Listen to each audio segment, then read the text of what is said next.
গরম এসে গেছে, আর এই গরমে যেন বনে আগুন জ্বলছে। পাখিরা উঠতে পারছে না, প্রাণীরা ছায়াতে বসে কাঁপছে গরমে। পাখা দিয়ে আর বাতাস পাই না। একটা যদি ঠান্ডা ঝর্ণা পেতাম তাহলে খুব ভালো হতো। যা গরম পড়েছে। এরপর টুনি দেখল একটি কুমির আরামে নদীর মাঝখানে শুয়ে আছে। এরপর টুনি ডাল থেকে নিচে নেমে কুমিরকে বলল, কুমির ভাই, আমাকে একটু ঠান্ডা হওয়ার সুযোগ দিবেন? কথা বলার সময় নাই টুনি। এই নদী আমার, এটা আমার রিল্যাক্স জোন। এখান থেকে চলে যাও। এরপর টুনি বলল, আচ্ছা, দেখা যাবে। তুমি এভাবে কতদিন থাকো? এরপর টুনি একটি সভা বসালো, পাখিদের এবং প্রাণীদের সবাই মিলে একটি সভা বসালো এবং সবাই সে বলল, দেখো বনের পাখি ও প্রাণীরা, কুমির তো একা নদী দখল করে রয়েছে। সে আমাদেরকে তো পানিতে নামতেই দেয় না। সবাই মিলে চিন্তা করো কি করা যায়। এরপর পিকু বলল, চলো ওকে ঠান্ডা ঝাঁকুনি দিই। আমার দাদুর একটি পুরাতন ফ্রিজ রয়েছে, সেটি আর মাথার উপরে ফেলে দেই।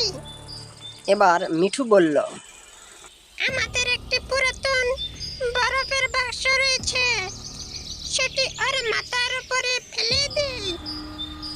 এবার মিকু বলল, তাহলেই ও ওখান থেকে সরে যাবে। এবার টুনি বলল, তাহলে সবাই চলো শুরু করা যাক। অপারেশন ঠান্ডা ঠান্ডা কুল কুল।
ফ্রিজ ফেলে দেওয়াতে কুমিরটি সেখান থেকে দৌড়ে পালালো।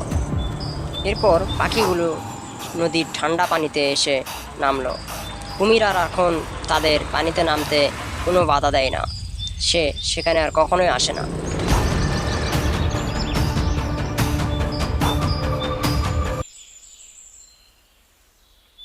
বন্ধুরা, আমাদের চ্যানেলের কার্টুনগুলো যদি ভালো লাগে তাহলে লাইক এবং সাবস্ক্রাইব করে দাও।